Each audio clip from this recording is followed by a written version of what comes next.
Imagine a nation wiped off the map, their holiest temple reduced to rubble, their people scattered across an empire. Dead, finished, game over. But then something impossible happens. A foreign emperor declares their resurrection. 70 years of exile end with a single decree.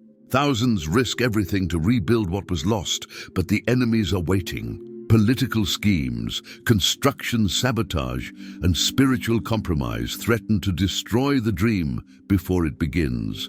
Welcome to the book of Ezra, where comeback meets controversy, where faith faces opposition, and where the most shocking reformation in history unfolds. This isn't the Sunday school version. This is Ezra raw, real and revolutionary. Ready to see it like never before? The year was 538 BC, and something extraordinary was about to happen. King Cyrus of Persia had just conquered Babylon, the mighty empire that had destroyed Jerusalem and taken God's people as prisoners. But instead of continuing the cycle of oppression, this foreign king was about to make a decision that would change everything. What Cyrus didn't know was that God had already spoken about him by name through the prophet Isaiah, 150 years before he was even born. Isaiah had called him God's shepherd and anointed one. Now, as recorded in the first chapter of Ezra, verse 1 tells us that the Lord stirred up the spirit of Cyrus, king of Persia. This wasn't political calculation or military strategy. This was divine intervention working through a pagan ruler's heart. The proclamation that followed would echo throughout his entire kingdom. As chapter 1, verses 2 through 4 record, "Thus says Cyrus, king of Persia, the Lord, the God of heaven, has given me all the kingdoms of the earth, and he has charged me to build him a house at Jerusalem, which is in Judah. Whoever is among you of all his people, may his God be with him. And let him go up to Jerusalem, which is in Judah, and rebuild the house of the Lord, the God of Israel. He is the God who is in Jerusalem. And let each survivor in whatever place he sojourns be assisted by the men of his place, with silver and gold, with goods and with beasts, besides free will offerings for the house of God that is in Jerusalem." This wasn't just a permission slip. This was a royal command, backed by imperial resources. A foreign king was ordering the rebuilding of the Jewish temple and funding it with his own treasury. But Cyrus did something even more remarkable. 70 years earlier, when Nebuchadnezzar had destroyed Jerusalem, he had taken all the precious items from Solomon's temple, the gold bowls, silver dishes, and sacred vessels that had been used in worship for centuries. These treasures had been sitting in Babylon's pagan temples dedicated to false gods. Now, as chapter 1, verse 7 tells us, King Cyrus brought these out and gave them to Mithridath, the treasurer, who counted them out to Sheshbazzar, the prince of Judah. The list that follows in verses 8 through 11 is staggering. 30 basins of gold, 1,000 basins of silver, 29 censers, 30 bowls of gold, 410 bowls of silver, and 1,000 other vessels. All the vessels of gold and of silver were 5,400. Think about what this meant. Every cup, every plate, every sacred tool that had been stolen was now being returned. These weren't just religious artifacts. They were symbols of God's promises. For 70 years, the Jewish people had wondered if God had forgotten them. Now, every returned vessel was proof that he remembers everything. Sheshbazzar, who is also called Zerubbabel, carefully received each item. The treasurer counted them out one by one, making sure nothing was lost. After decades of exile, the sacred vessels were finally going home. Among all the people preparing for this historic journey, one man stood out as the natural leader. Chapter 2, verse 2, introduces us to the key figures. The number of the men of the people of Israel, the sons of Parosh, 2,172, the sons of Shephatiah, 372. But before listing all these families, it mentions the leaders, and first among them is Zerubbabel. This wasn't just any refugee choosing to return home. Zerubbabel was the grandson of King Jehoiakim, the last king of Judah before the exile. Royal blood flowed through his veins, but more importantly, he had been chosen by God to lead this massive undertaking. The Persian Empire was giving him official authority as governor, but his real power came from something deeper. The people recognized in him both the dignity of David's lineage and the wisdom needed for such a dangerous mission. Leading nearly 50,000 people across 900 miles of desert with treasure and livestock while rebuilding a destroyed city, this required someone special. Zerubbabel didn't seek this role for personal glory. He understood that he was carrying the hopes of an entire nation on his shoulders. Every family looking to him for direction, every priest depending on his decisions, every child whose future hung in the balance, they were all his responsibility now. What happened next was remarkable in its detail and organization. Chapter 2 gives us an incredibly precise record of exactly who was returning. This wasn't a chaotic exodus, it was a carefully planned restoration. The numbers tell an amazing story. As verse 64 records, the whole assembly together was 42,360. But this wasn't just a head count. Each family was listed by name, each profession was documented, each town of origin was remembered. Look at some of these families mentioned in verses 3 through 20. The sons of Parosh, 2,172. The sons of Shephatiah, 372. The sons of Arah, 775. The sons of Pahath Moab, namely the sons of Jeshua and Joab, 2,112. The sons of Elam, 1,254. The sons of Zatu, 945. The sons of Zakkai, 760. The sons of Bani, 642. Each number represented real people with real names, real families, real dreams of home. Some families were large, others small. Some had maintained their wealth during exile, others had lost everything.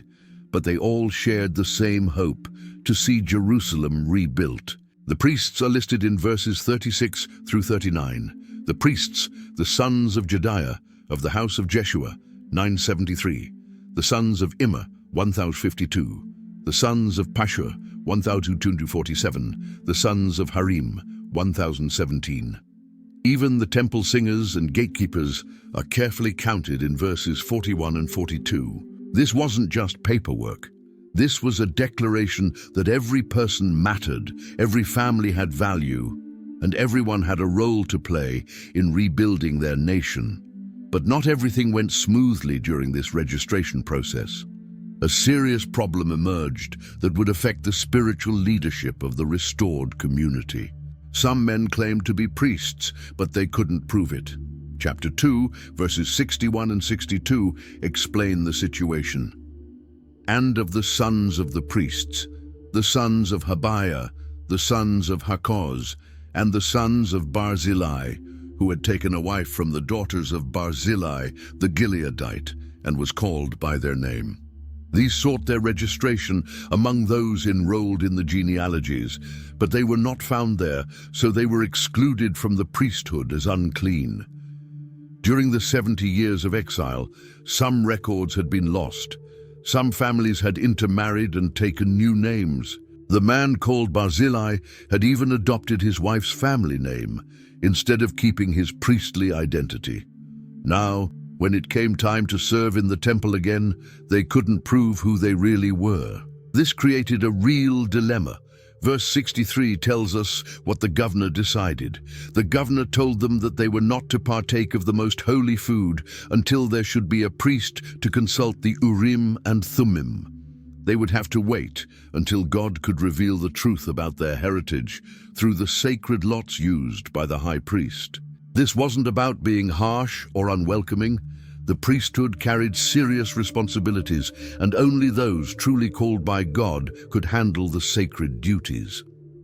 It was better to be careful than to risk dishonoring God's service. The detailed record continues with something that might seem unimportant, but actually reveals how thorough this restoration was.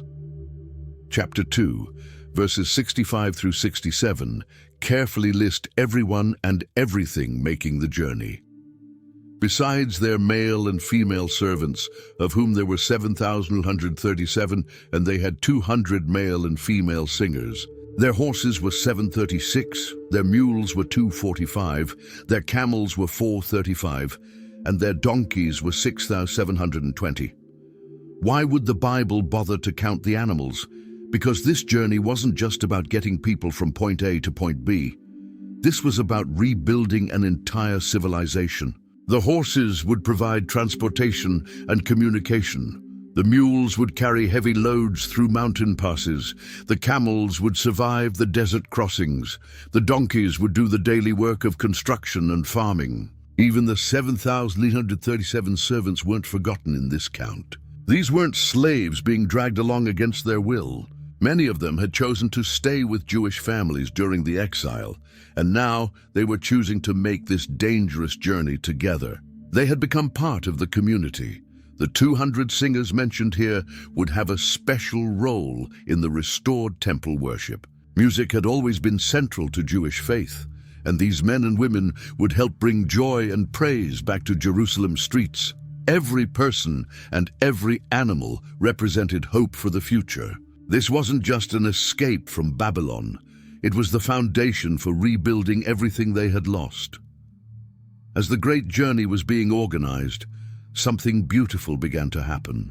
Wealthy families started opening their treasuries to fund the restoration. Chapter 2, verses 68 and 69 record this generous response. Some of the heads of families, when they came to the house of the Lord that is in Jerusalem, made free will offerings for the house of God to erect it on its site. According to their ability, they gave to the treasury of the work 61,000 darics of gold, 5,000 minas of silver, and 100 priests' garments. These weren't required taxes or forced contributions. These were free will offerings, gifts given from the heart because people believed in what God was doing. The amounts were staggering. 61,000 darics of gold would be worth millions in today's money. 5,000 minas of silver represented years of wages for ordinary workers. But notice they also gave 100 priests' garments. These weren't just valuable clothes.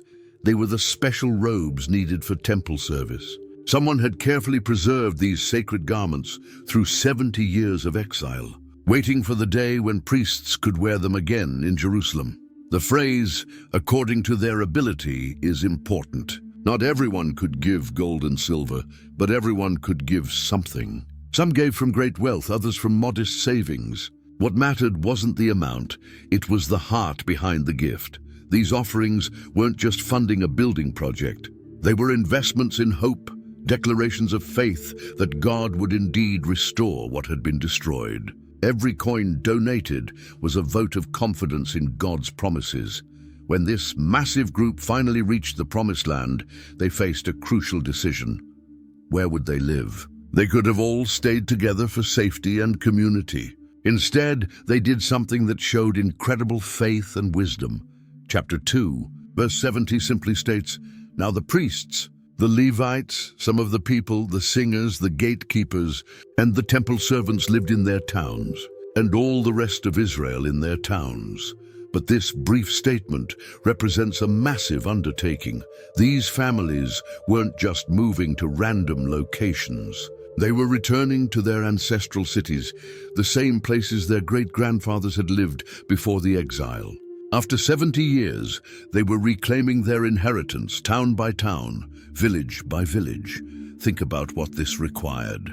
These cities had been destroyed or abandoned. Wild animals might have moved in. Other peoples might have settled there. The wells might be clogged, the houses in ruins, the fields overgrown. But family by family, they began the work of restoration. The priests went to the priestly cities. The Levites settled in their designated towns. Each tribe and family group returned to their traditional homeland. It was like watching a scattered jigsaw puzzle reassemble itself, piece by piece. This settlement pattern wasn't just about real estate. It was about restoring the social and spiritual structure that God had originally designed for His people. Each town would have its own leadership, its own character, its own role in the larger community. By the 7th month, as the final verse suggests, Everyone had found their place. The great return was complete, and the real work of rebuilding could begin. When the 7th month arrived, something remarkable happened. The scattered families who had settled in their ancestral towns all came together in Jerusalem with one purpose. Chapter 3, verse 1 tells us, "When the 7th month came, and the children of Israel were in the towns, the people gathered as one man to Jerusalem." This gathering wasn't planned by human organizers. It was a natural movement of hearts, all pulled toward the same goal. From every corner of Judah, families packed their belongings and made the journey to Jerusalem. Some walked for days from distant towns, but they all arrived with the same burning desire to restore their worship. What they did next reveals their priorities in a way that still amazes people today. Before building houses for themselves, before constructing walls for protection, before even laying the foundation of the temple, they built an altar. Chapter 3, verses 2 and 3 explain, "Then arose Jeshua the son of Jozadak with his fellow priests, and Zerubbabel the son of Shealtiel with his kinsmen. And they built the altar of the God of Israel to offer burnt offerings on it, as it is written in the law of Moses, the man of God. They set up the altar on its foundation, for they were in fear of the peoples of the lands, and they offered burnt offerings on it to the Lord. Morning and evening, Jeshua the high priest and Zerubbabel the governor worked side by side, spiritual and civil leadership united in this sacred task. They didn't debate about it or form committees to study the idea. They simply began gathering stones and building according to the exact specifications Moses had given centuries earlier. Think about this decision. They were surrounded by hostile neighbors who watched their every move. They had no walls, no temple, no defenses. Wild animals roamed the ruins of the city at night. Bandits could attack at any moment. But their first act was to worship God, even though they were afraid of the people living around them. They chose to put God first. The altar wasn't just a religious symbol, it was a declaration of war against fear. It announced to everyone watching that these returned exiles were serious about their faith. Every morning and evening, sacrifice sent smoke rising toward heaven, visible for miles around. It was their way of saying, "We're back, and we're here to serve the living God."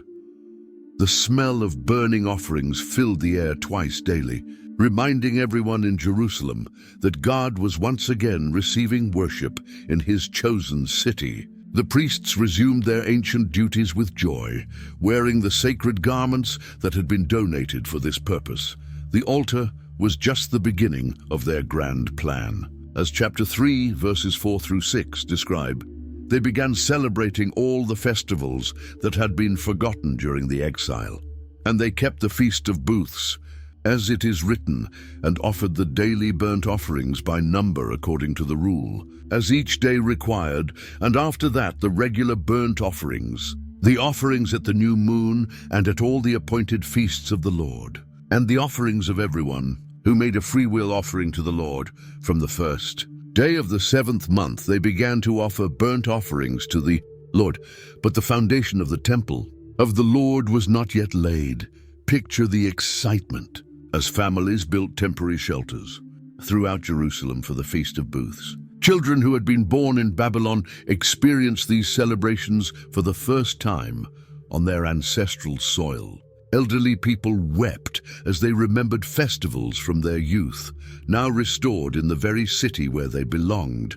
But even while they celebrated, they were planning something much bigger. Chapter 3, verse 7 describes how they organized the massive temple construction project.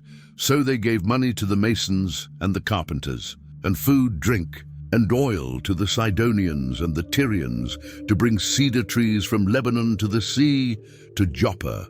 According to the grant that they had from Cyrus, king of Persia, this was exactly how Solomon had built the original temple hundreds of years earlier. The same Lebanese cedar, the same skilled craftsmen, the same trade routes. They weren't just rebuilding, they were restoring the original design that God had blessed.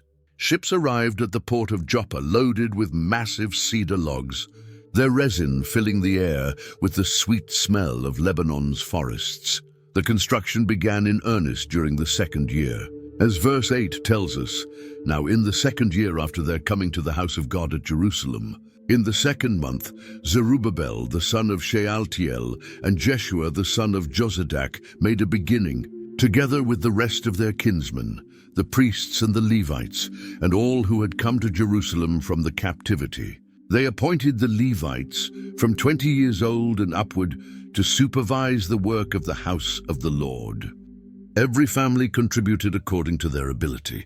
Men who had been farmers learned masonry. Merchants organized supply chains. Women prepared food for the workers. Children carried water and tools. The entire community became a construction crew with one shared dream.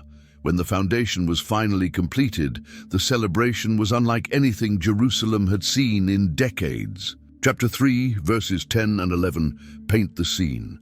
And when the builders laid the foundation of the temple of the Lord, the priests in their vestments came forward with trumpets, and the Levites, the sons of Asaph, with cymbals, to praise the Lord according to the directions of David, king of Israel. And they sang responsively, praising and giving thanks to the Lord, for he is good, for his steadfast love endures forever toward Israel. The priests wore their finest ceremonial robes, the ones that had been carefully preserved through 70 years of exile. The trumpets gleamed in the sunlight as their clear notes rang across the construction site. The cymbals crashed in rhythm as hundreds of voices joined the ancient songs that David had written for temple worship. The music filled the air as hundreds of voices joined together in worship. Trumpets and cymbals created a joyful noise that could be heard throughout the city. But then something unexpected happened that made the celebration even more meaningful. The sound of celebration suddenly became more complex and deeply moving. Chapter 3, verses 12 and 13, reveal why. But many of the priests and Levites and heads of fathers' houses, old men who had seen the first house, wept with a loud voice when they saw the foundation of this house being laid, though many shouted aloud for joy, so that the people could not distinguish the sound of the joyful shout from the sound of the people's weeping. For the people shouted with a great shout, and the sound was heard far away. The older men in the crowd had lived through the destruction of Solomon's temple. They remembered its massive size, its incredible beauty, its golden walls that reflected the morning sun like fire. They had seen the massive bronze pillars at the entrance, each one tall as a 6-story building. They remembered the sea of bronze that could hold thousands of gallons of water, supported by 12 bronze oxen. They had witnessed the glory of God filling that temple so powerfully that the priests couldn't even stand to minister. Now, as they looked at this new foundation, they realized it would never match the grandeur of what they had lost. This temple would be smaller, simpler, built with much more limited resources. The gold and silver that once covered every surface would be replaced with plain stone and basic wood. But their tears weren't tears of sadness. They were tears of memory mixed with overwhelming gratitude. Yes, this temple would be smaller and simpler, but it was still God's house, and it was rising from the ashes of destruction. Sometimes the most powerful emotions come when loss and hope meet in the same moment. These elderly men understood something profound. God's presence doesn't depend on the size of the building, but on the hearts of the people who worship there. The younger people shouted with pure joy because this was the first temple they would ever see. For them, it represented nothing but promise and possibility. They had heard stories of Solomon's temple, but this one would be theirs. They would see it completed, serve in it, bring their children to worship there. The sound of their celebration, mixed with the weeping of their elders, created a noise so powerful that people heard it from miles away. Travelers on distant roads stopped and wondered what could create such an incredible sound. Even the enemies watching from nearby hills could hear this mixed chorus of joy and tears echoing across the landscape. Chapter 3, verse 13 emphasizes this remarkable detail. The sound was heard far away. This wasn't just a local celebration. It was an announcement to the entire region that God's people were back and his house was rising again. The sound of that celebration reached the wrong ears. Chapter 4, verse 1 introduces a new problem that would change everything. Now, when the adversaries of Judah and Benjamin heard that the returned exiles were building a temple to the Lord, the God of Israel, they approached Zerubbabel and the heads of fathers' houses and said to them, "Let us build with you, for we worship your God as you do. And we have been sacrificing to him ever since the days of Esarhaddon, king of Assyria, who brought us here." These weren't Jewish people offering to help. These were the mixed populations that the Assyrian Empire had settled in the land after they had deported the northern kingdom of Israel over a century earlier. When the Assyrians conquered a territory, they had a policy of moving people from different regions to prevent rebellions. So these neighbors were descendants of foreigners who had been brought from distant lands and settled in Samaria and the surrounding areas. Over the years, these settlers had adopted some Jewish religious practices, learning about the God of Israel from the few Jewish people who had remained in the land. They had even begun offering sacrifices, claiming to worship the same God, but they also continued worshiping the gods they had brought from their homelands, creating a mixed religion that combined truth with error. Their offer sounded reasonable and friendly on the surface. Who wouldn't want extra help with such a massive construction project? They claimed to worship the same God and even said they had been offering sacrifices for generations. They had money, workers, and political connections that could make the temple construction much easier and faster. But Zerubbabel and the other leaders sensed something wrong with this proposal. They had learned from their ancestors' mistakes. The original kingdom of Israel had fallen partly because of compromising alliances and mixed worship. These leaders weren't going to repeat those errors. No matter how attractive the offer seemed, the response in chapter 4, verse 3 was firm but polite. But Zerubbabel, Jeshua, and the rest of the heads of fathers' houses in Israel said to them, "You have nothing to do with us in building a house to our God, but we alone will build to the Lord, the God of Israel, as King Cyrus, the king of Persia, has commanded us." This wasn't about being unfriendly or exclusive. This was about spiritual integrity and obedience to God's commands. God had called his people to rebuild the temple according to his specifications, with pure worship and undivided hearts. Accepting help from people who mixed the worship of the true God with pagan practices would compromise everything they were trying to restore.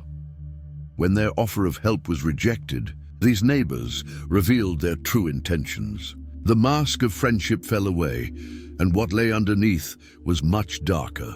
Chapter 4, verse 4 describes what happened next. Then the people of the land discouraged the people of Judah and made them afraid to build and bribed counselors against them to frustrate their purpose. All the days of Cyrus, king of Persia, even until the reign of Darius, king of Persia. This wasn't random opposition. This was organized psychological warfare designed to break the spirit of the Jewish builders. They began spreading fear among the workers, telling them that the project was doomed to fail. They whispered that the Persian government would change its mind and punish everyone involved in the construction. They planted doubts about whether God really wanted them to rebuild the temple, but they didn't stop with local intimidation. They hired professional lobbyists and political advisors to work against the Jews in the Persian court. These were experts in palace politics who knew how to influence government officials and delay projects through bureaucratic red tape. Money changed hands as bribes were paid to anyone who might be able to slow down or stop the temple construction. Day after day, year after year, these opponents kept up their campaign of discouragement. Every time the Jews made progress, someone would appear with a new reason why they should stop. Every time they gained momentum, a fresh wave of threats and warnings would slow them down. Workers would arrive at the construction site only to be told that new regulations made their work illegal. Suppliers would suddenly raise their prices or refuse to deliver materials. The phrase, "all the days of Cyrus, king of Persia," means this went on for years. Cyrus had given them permission to build, but he was busy running a massive empire and couldn't stop every local official from making their lives difficult. The opposition was patient, persistent, and well-funded. They understood that they didn't need to win a single dramatic victory. They just needed to make the project so difficult and discouraging that the Jews would eventually give up. The Jewish builders found themselves looking over their shoulders constantly, wondering when the next obstacle would appear. Construction slowed as fear began to replace the joy they had felt during the foundation ceremony. Some workers began to wonder if maybe their opponents were right, maybe this whole project was a mistake. The situation became much worse when Cyrus died and the Persian throne changed hands. Political upheaval in the empire created new opportunities for the enemies of the Jews. But the real crisis came when a king named Artaxerxes took power, and these opponents saw their chance for a decisive blow. Chapter 4, verses 6 through 16, describe a formal legal attack on the temple project that was far more dangerous than anything they had tried before. The enemies wrote an official letter of accusation. As verse 6 mentions, "And in the reign of Artaxerxes, Bishlam and Mithridath and Tabeel and the rest of their associates wrote to Artaxerxes, king of Persia." The letter was written in Aramaic and translated. This wasn't a casual complaint, this was a formal, diplomatic document written in the official language of the Persian government and carefully translated to ensure the king would understand every word.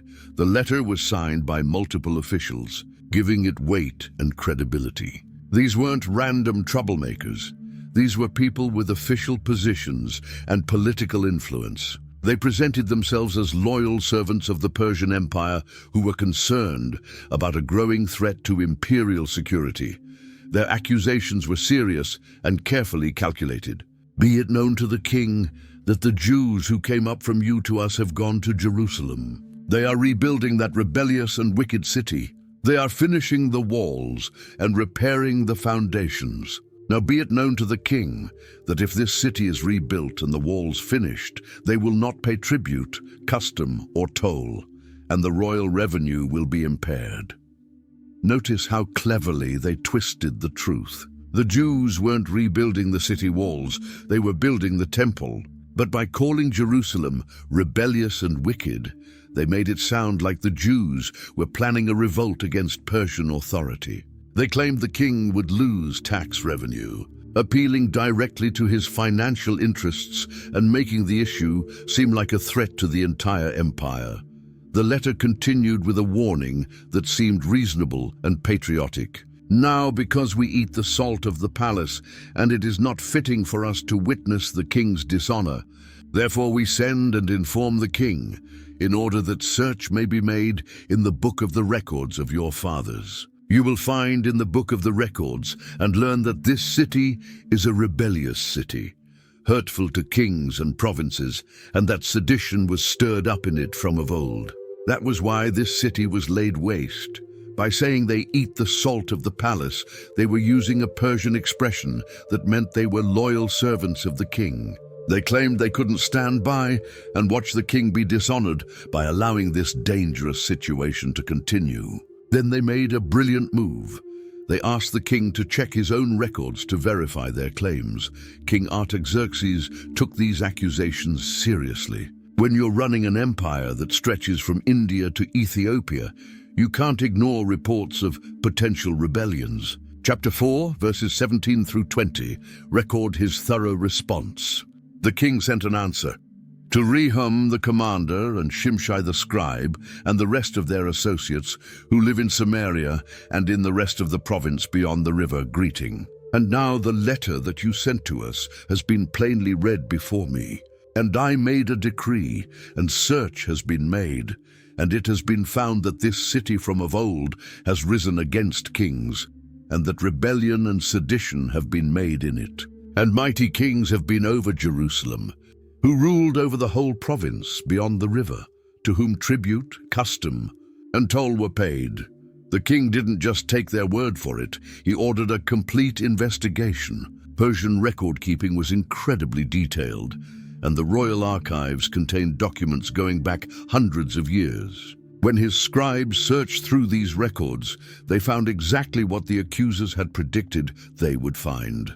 Jerusalem had indeed rebelled against previous empires. Kings like Nebuchadnezzar had destroyed the city precisely because of such rebellions. The record showed that Jerusalem had been a major power center in the region, with kings who had controlled vast territories and collected taxes from many provinces. From a purely political perspective, the accusation seemed completely valid. The king's research revealed that Jerusalem had been destroyed because it was rebellious and wicked. The records documented multiple instances of sedition and revolt. Any reasonable ruler reading this information would conclude that rebuilding Jerusalem was indeed a serious threat to imperial security. But the king went further than just investigating the claims. Chapter 4, verse 21 continues his decree. Therefore make a decree that these men be made to cease, and that this city be not rebuilt until a decree is made by me. And take care not to be slack in this matter. Why should damage grow to the hurt of the king? This wasn't just a temporary pause. This was an official imperial command to stop all construction immediately. The letter gave local authorities full power to enforce this decree with whatever force was necessary. The final question, why should damage grow to the hurt of the king, made it clear that anyone who allowed the work to continue would be held personally responsible for any problems that resulted. The king's decree was absolute and final. There would be no appeals, no negotiations, no exceptions. The work must stop, and it must stop now. The response was swift and devastating. Chapter 4, verses 23 and 24 describe what happened when the letter arrived. Then, when the copy of King Artaxerxes' letter was read before Rehum and Shimshai, the scribe and their associates, they went in haste to the Jews at Jerusalem, and by force and power made them cease. Then the work on the house of God that is in Jerusalem stopped, and it ceased until the 2nd year of the reign of Darius, king of Persia. The enemies didn't waste any time celebrating their victory. Armed with royal authority and probably accompanied by Persian soldiers, they marched to Jerusalem and forcibly shut down the construction site. The phrase, by force and power, suggests they may have used violence or threats of violence to stop the work. Workers who resisted were probably arrested or beaten. Imagine the scene that day. Workers who had been laying stones and cutting timber suddenly found themselves ordered to put down their tools by armed officials. The sound of hammers and saws that had filled the air for months fell silent in a matter of hours. The temple site, which had been bustling with activity and hope, became an abandoned construction zone almost overnight.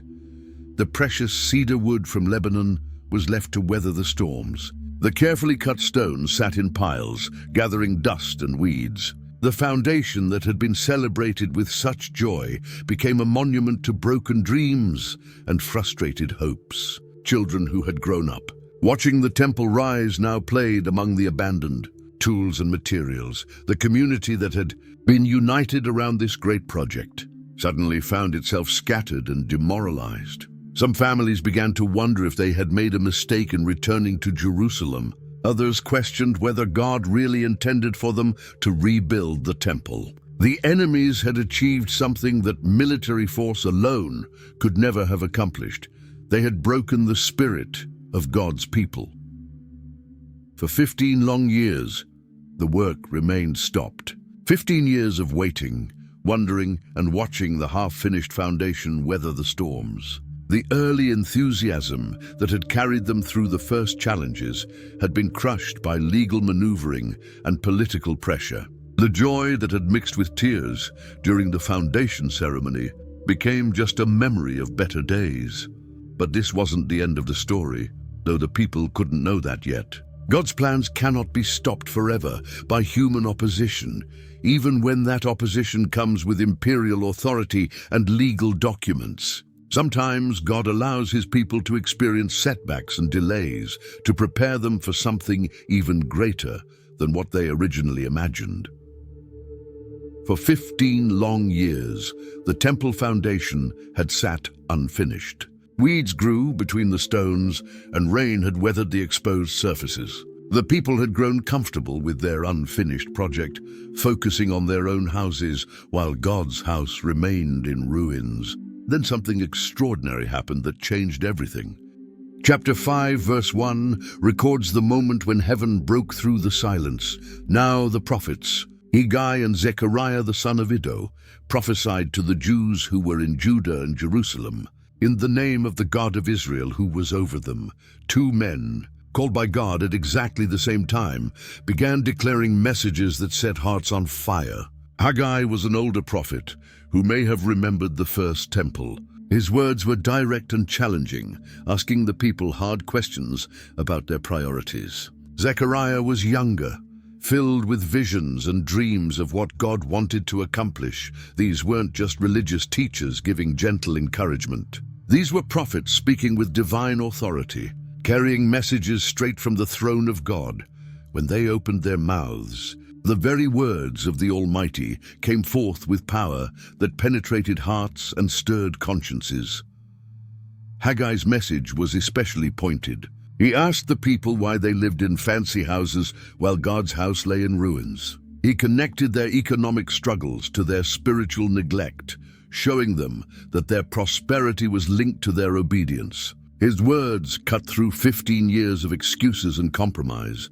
Zechariah brought a different but equally powerful message. He spoke of visions filled with hope and promise. He saw golden lampstands and flying scrolls, mysterious horsemen and triumphant kings. His prophecies painted pictures of a glorious future that could only come through completing the work God had started.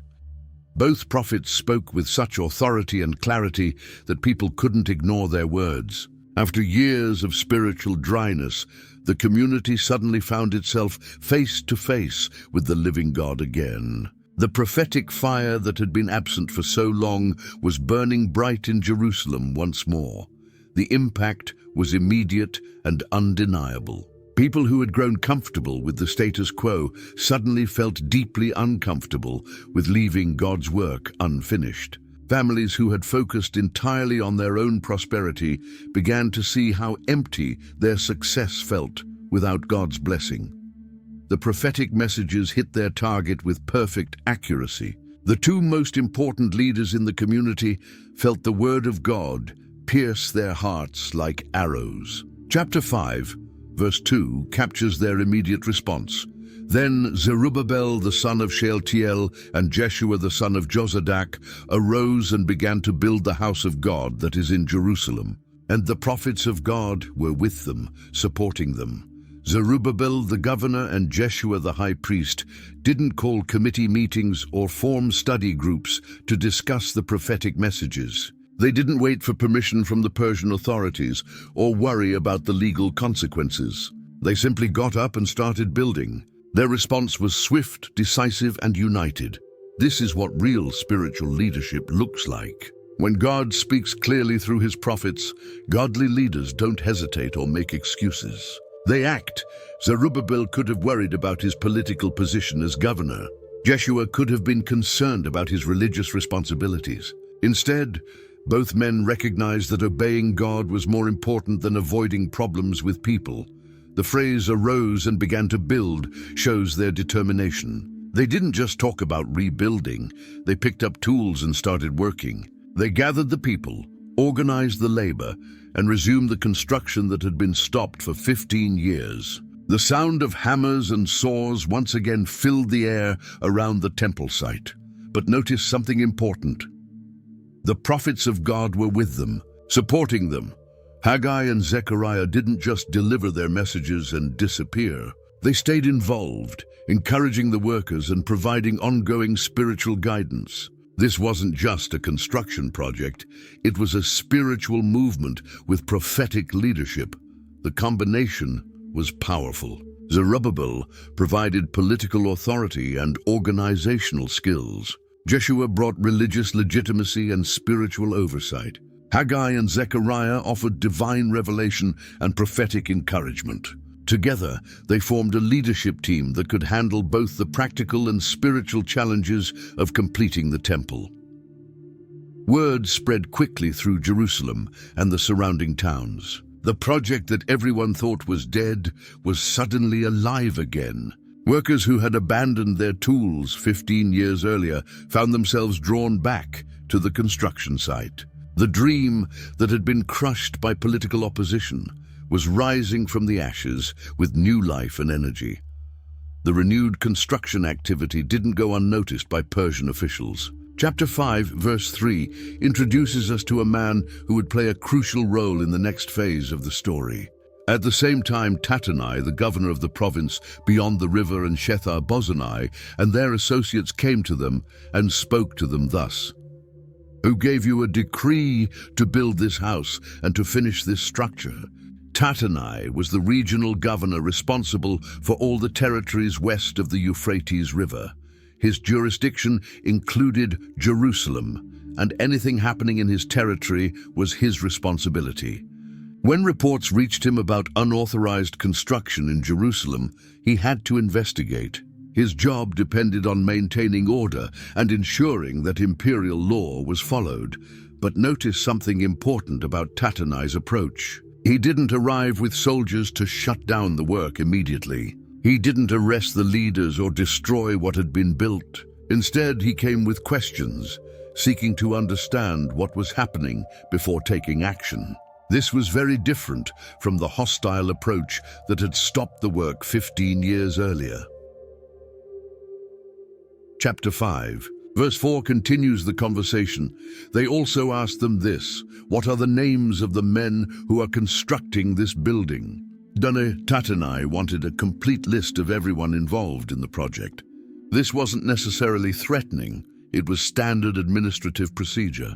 Any official investigation would require knowing exactly who was responsible for the work.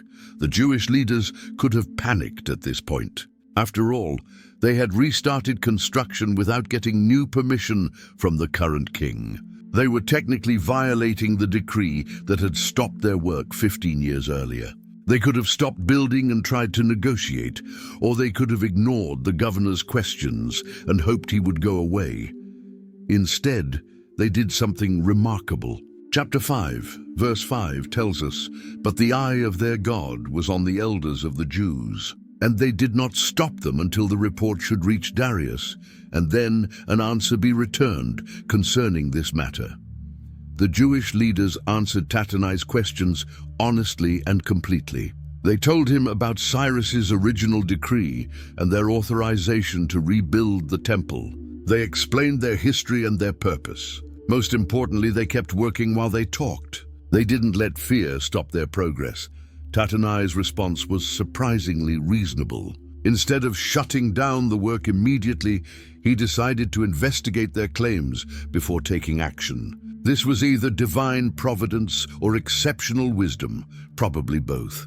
Tattenai faced a difficult situation. The Jews claimed they had legitimate authority to build, but the previous decree from Artaxerxes had clearly stopped all construction. Rather than make a decision that might anger the king either way, he chose to seek guidance from the highest authority.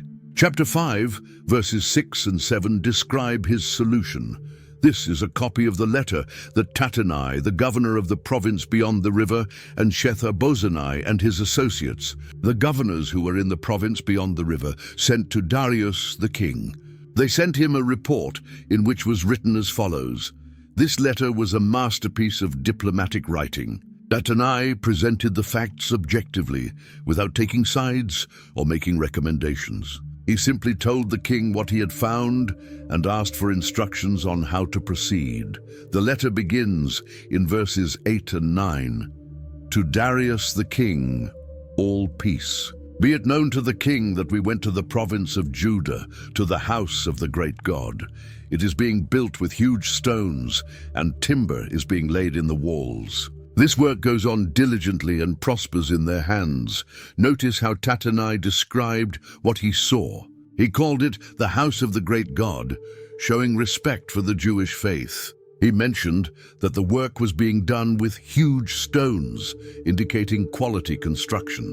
Most importantly, he observed that this work goes on diligently and prospers in their hands, suggesting that God was blessing the project. The letter continues in verses 10 through 11 with the questions he had asked. Then we asked those elders and spoke to them thus: "Who gave you a decree to build this house and to finish this structure?" We also asked them their names for your information, so that we might write down the names of their leaders. Tattenai had done his job thoroughly. He had asked the right questions and gathered all the necessary information. He wasn't trying to protect the Jews or attack them. He was simply presenting the facts and letting the king decide.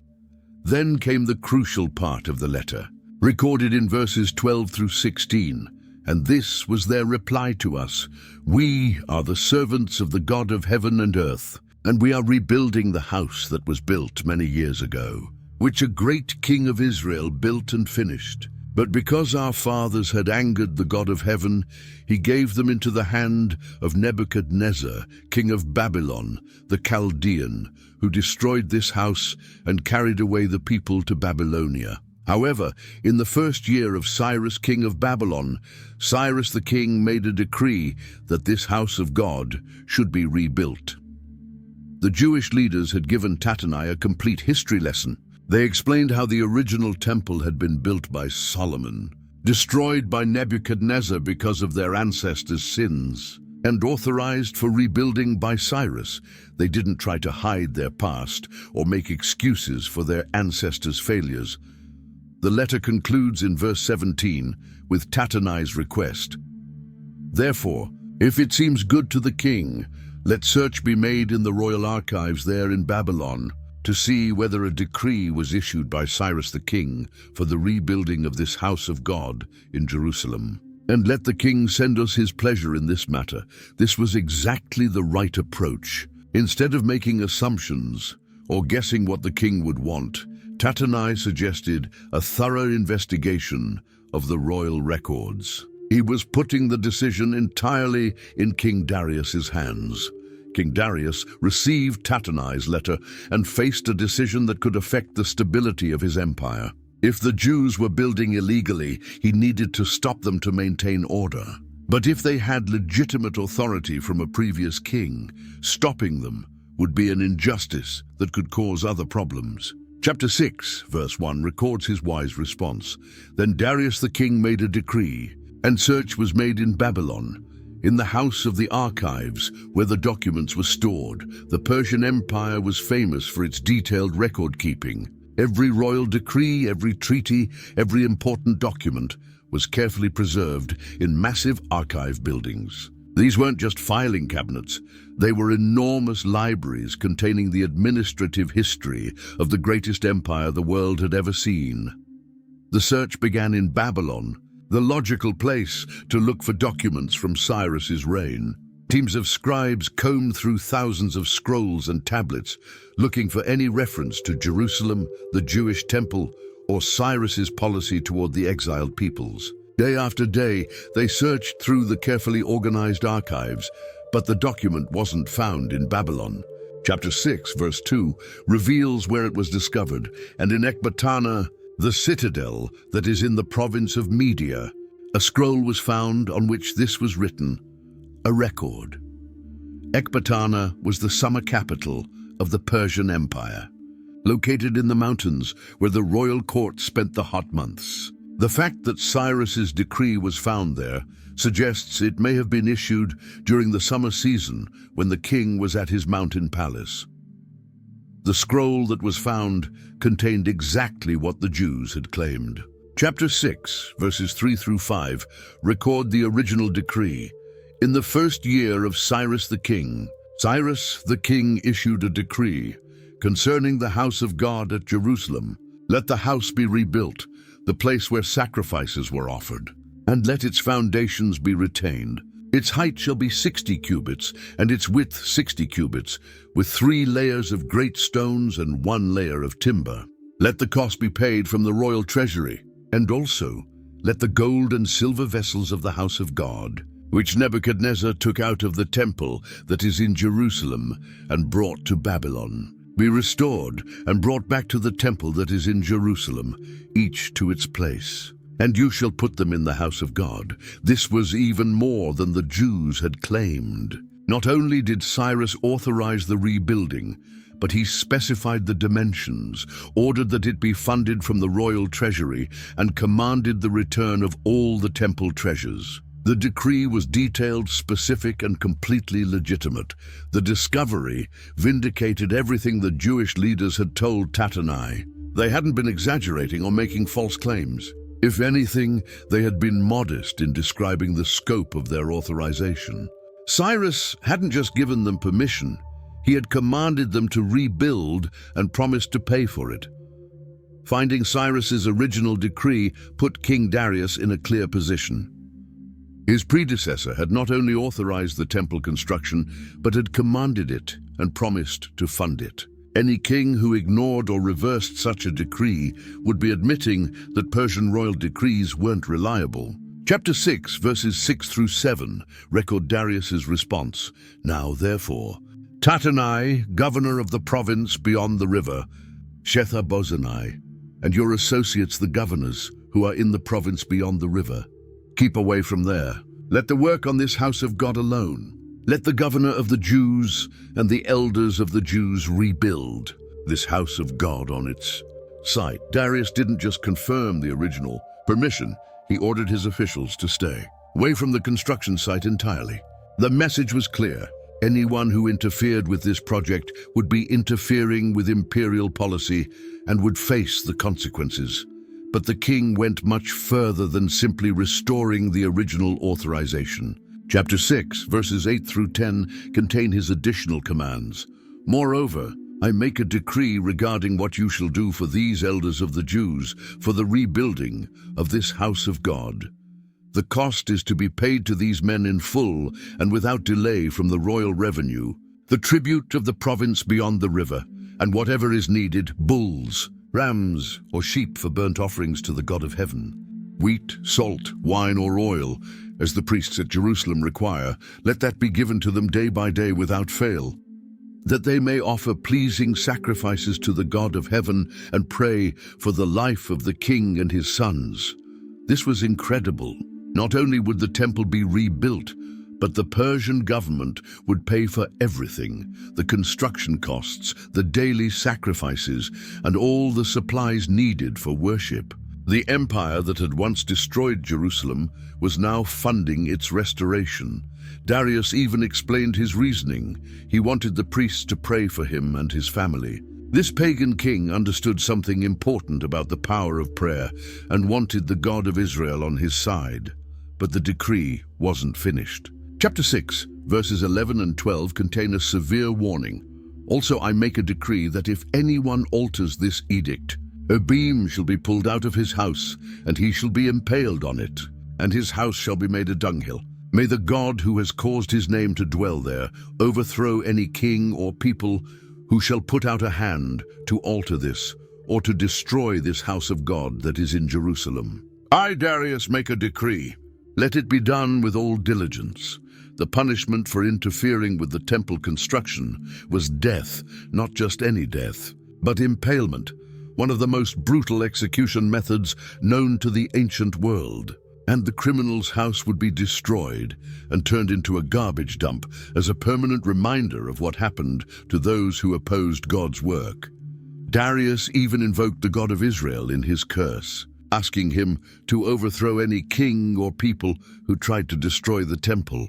This foreign king was essentially asking the Jewish God to protect the Jewish temple against future enemies. The response to Darius's decree was immediate and enthusiastic. Chapter 6, verse 13 records, Then, according to the words sent by Darius the king, Tattenai, the governor of the province beyond the river, Shethar-bozenai, and their associates did with all diligence as Darius the king had ordered. There was no delay, no bureaucratic foot-dragging, no attempts to find loopholes in the king's commands. Tattenai and his fellow governors followed their orders exactly and enthusiastically. The phrase, "with all diligence," suggests they went above and beyond what was required, making sure every detail of the king's decree was fulfilled perfectly. Persian gold began flowing into Jerusalem to fund the construction. Royal suppliers delivered the finest materials. Government officials who had once been obstacles became helpful assistants. The same political system that had stopped the work 15 years earlier was now working overtime to ensure its completion. Chapter 6, verse 14 describes the remarkable progress that followed. And the elders of the Jews built and prospered through the prophesying of Haggai the prophet and Zechariah the son of Iddo. They finished their building by decree of the God of Israel, and by decree of Cyrus and Darius and Artaxerxes, king of Persia. Notice the three sources of authority mentioned: God's decree and the decrees of three different Persian kings. What had started with divine calling was now backed by imperial authority. Heaven and earth were working together to accomplish God's purposes. The prophets continued their ministry throughout the construction process. Haggai and Zechariah didn't just spark the revival, they sustained it. When workers faced difficult challenges, the prophets were there with encouragement. When technical problems arose, they provided spiritual perspective. When opposition attempted to resurface, they reminded everyone of God's promises. Chapter 6, verse 15 records the moment everyone had been waiting for. And this house was finished on the 3rd day of the month of Adar, in the 6th year of the reign of Darius the king. After 21 years of starts and stops, the temple was finally complete. The date was carefully recorded, the 3rd day of Adar, in the 6th year of Darius, which corresponds to March 12,515 BC. This wasn't just the end of a construction project. It was the fulfillment of divine promises and the vindication of persistent faith. The temple that rose from the foundation of tears and joy was smaller than Solomon's original temple, but it was no less precious to God. It represented the faithfulness of people who refused to give up on God's promises, even when those promises seemed impossible to fulfill. With the construction finally complete, it was time for the celebration that had been 21 years in the making. Chapter 6, verse 16 sets the scene. And the people of Israel, the priests and the Levites, and the rest of the returned exiles, celebrated the dedication of this house of God with joy. This wasn't just a ribbon-cutting ceremony or a formal religious service.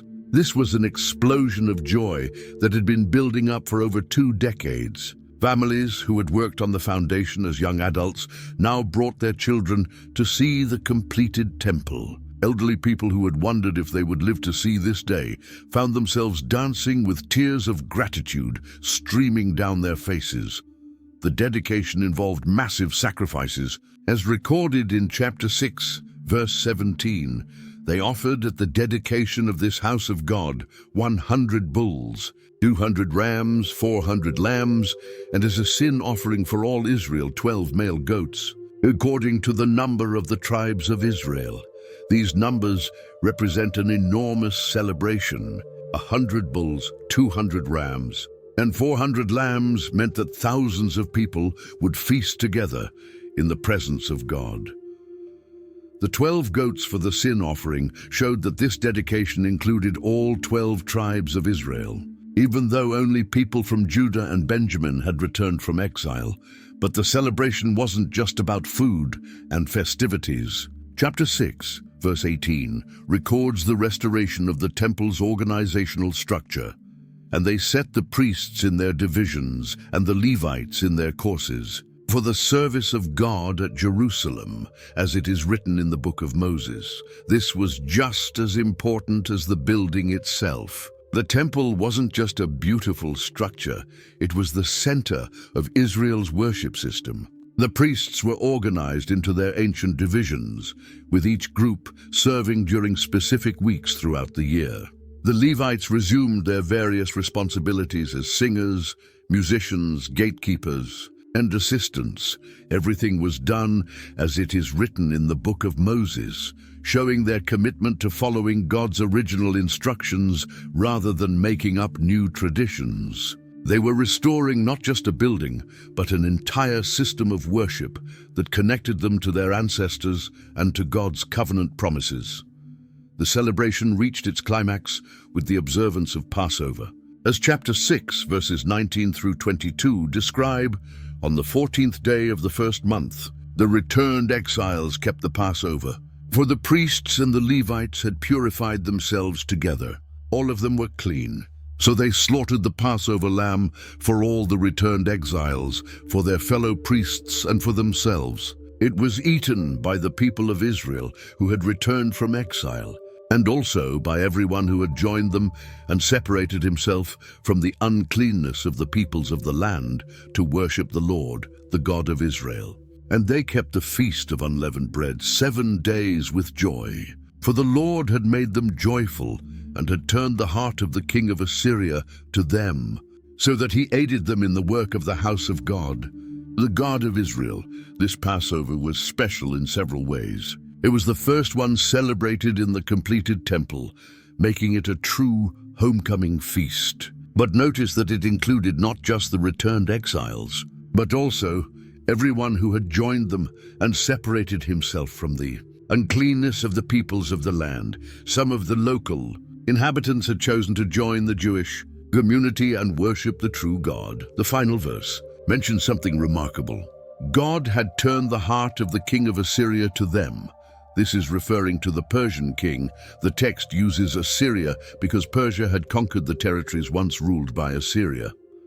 The same empire that had once been their enemy was now their ally, providing funding and protection for God's work. 60 years had passed since the temple's completion. The building was beautiful.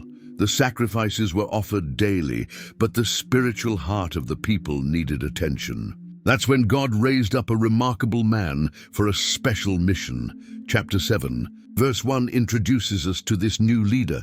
Now after this, in the reign of Artaxerxes, king of Persia, Ezra the son of Sariah, son of Azariah, son of Hilkiah, son of Aaron the chief priest. This wasn't just any religious teacher. Ezra's family line traced all the way back to Aaron, the first high priest of Israel. But Ezra had developed skills that went far beyond temple duties. Chapter 7, verse 6 tells us what made Ezra special. This Ezra went up from Babylonia. He was a scribe skilled in the law of Moses that the Lord, the God of Israel, had given, and the king granted him all that he asked. For the hand of the Lord, his God, was on him. Ezra wasn't just a priest, he was a scribe, an expert in God's written word. While other priests focused on sacrifices and ceremonies, Ezra had spent years studying, copying, and teaching the scriptures. Chapter 7, verse 10 reveals the secret of Ezra's effectiveness. For Ezra had set his heart to study the law of the Lord, and to do it, and to teach his statutes and rules in Israel. Notice the order: study, do, then teach. Ezra didn't just learn about God's law, he lived it. Only after experiencing the law personally did he begin teaching it to others. King Artaxerxes didn't just give Ezra permission to travel, he wrote him a letter that gave him almost unlimited authority. Chapter 7, verses 11 and 12 introduce this remarkable document. This is a copy of the letter that King Artaxerxes gave to Ezra the priest, the scribe, a scribe of the words of the commandments of the Lord. Artaxerxes, king of kings, to Ezra the priest, the scribe of the law of the God of heaven. Peace. Chapter 7, verse 13 contains the first grant. And now I make a decree that anyone of the people of Israel or their priests or Levites in my kingdom who freely offers to go to Jerusalem may go with you. This was an open invitation for any Jewish person in the Persian Empire to join Ezra's mission. It was like a second Exodus, but this time with royal approval and funding. The king's generosity went much further. Chapter 7, verses 19 through 22 explain, "The vessels that have been given you for the service of the house of your God, you shall deliver before the God of Jerusalem, and whatever else is required for the house of your God." You may provide it out of the king's treasury. Up to 100 talents of silver, 100 kor of wheat, 100 baths of wine, 100 baths of oil and salt without prescribing how much. Chapter 7, verse 24 adds another remarkable benefit. We also notify you that it shall not be lawful to impose tribute, custom or toll on any one of the priests, the Levites, the singers, the doorkeepers, the temple servants, or other servants of this house of God. The king completely exempted all Jewish religious personnel from taxation throughout the Persian Empire. Ezra began organizing what would become the Second Exodus. Chapter 8 lists the families who volunteered. 754 men, probably representing about 5,000 people, including women and children. But Ezra discovered a serious problem. Chapter 8, verse 15 describes the crisis. I gathered them to the river that runs to Ahava, and there we encamped 3 days. As I reviewed the people and the priests, I found there none of the sons of Levi. No Levites had volunteered for the journey. This was critical because Levites were essential for proper temple service. Chapter 8, verses 16 and 17 explain Ezra's solution. Then I sent for Eleazar, Ariel, Shemaiah, and sent them to Iddo, the leading man at the place Casiphia, telling them what to say to Iddo and his brothers and the temple servants at the place Casiphia, namely, to send us ministers for the house of our God. The mission was successful. Chapter 8, verses 18 through 20 record the results. And by the good hand of our God on us, they brought us a man of discretion. Sherebiah with his sons and kinsmen, 18, also Hashabiah, 20, besides 220 of the temple servants. Now the group was complete with priests, Levites, temple servants, and families. The journey from Babylon to Jerusalem was 900 miles through dangerous territory. Persian kings routinely provided military escorts, but Ezra chose a different path. Chapter 8, verse 21 explains his decision. Then I proclaimed a fast there, at the river Ahava, that we might humble ourselves before our God, to seek from him a safe journey for ourselves, our children, and all our goods. Chapter 8, verse 22 reveals why. For I was ashamed to ask the king for a band of soldiers and horsemen to protect us against the enemy on our way, since we had told the king, the hand of our God is for good on all who seek him, and the power of his wrath is against all who forsake him. Ezra had been telling the king about God's power and protection. Now he had to live by his own words. Before leaving, Ezra organized the transport of temple treasures. Chapter 8, verses 25 and 26 describe the staggering amounts. And I weighed out to them the silver and the gold and the vessels. I weighed into their hands 650 talents of silver, and silver vessels worth 200 talents, and 100 talents of gold. Chapter 8. Verse 31 describes the journey's success. Then we departed from the river Ahava on the 12th day of the first month to go to Jerusalem. The hand of our God was on us, and he delivered us from the hand of the enemy and from ambushes by the way. After arriving in Jerusalem, Ezra met with local leaders and discovered a shocking problem. Chapter 9, verses 1 and 2 record the devastating report. The people of Israel and the priests and the Levites have not separated themselves from the peoples of the lands with their abominations, for they have taken some of their daughters to be wives for themselves and for their sons, so that the holy race has been mixed with the peoples of the lands. And in this faithlessness, the hand of the leaders and chief men has been foremost. This wasn't just a casual problem, it was a spiritual catastrophe. The Jewish community had been intermarrying with pagan nations, exactly what God had forbidden. Even worse, the religious and civil leaders were leading in this disobedience. For 60 years since the temple's completion, this problem had been growing. What started as occasional exceptions had become widespread practice, threatening the very identity of God's people. Ezra's reaction was immediate and extreme. Chapter 9, verse 3, describes his response. As soon as I heard this, I tore my garment and my cloak, and pulled hair from my head and beard, and sat appalled. This wasn't mild disappointment. This was overwhelming grief. Tearing clothes and pulling out hair showed the depth of his anguish. At evening, Ezra began one of the most powerful prayers in Scripture. Chapter 9, verses 5 and 6 describe how he began, "And at the evening sacrifice I rose from my fasting, with my garment and my cloak torn, and fell upon my knees, and spread out my hands to the Lord my God, saying, O my God, I'm ashamed and blush to lift my face to you, my God. For our iniquities have risen higher than our heads, and our guilt has mounted up to the heavens." Ezra didn't blame the people. He identified with their guilt, saying our iniquities and our guilt. Even though he hadn't participated in the intermarriages, he took responsibility as one of God's people. His prayer continued with acknowledgement of God's grace, but now, for a brief moment, favor has been shown by the Lord our God, to leave us a remnant and to give us a secure hold within his holy place. The prayer concluded with a warning in verses 14 and 15. "Shall we break your commandments again and intermarry with the peoples who practice these abominations? Would you not be angry with us until you consumed us, so that there should be no remnant nor any to escape?" As Ezra prayed, a crowd gathered. Chapter 10, verse 1 describes the scene. While Ezra prayed and made confession, weeping and casting himself down before the house of God, a very great assembly of men, women, and children gathered to him out of Israel, for the people wept very bitterly.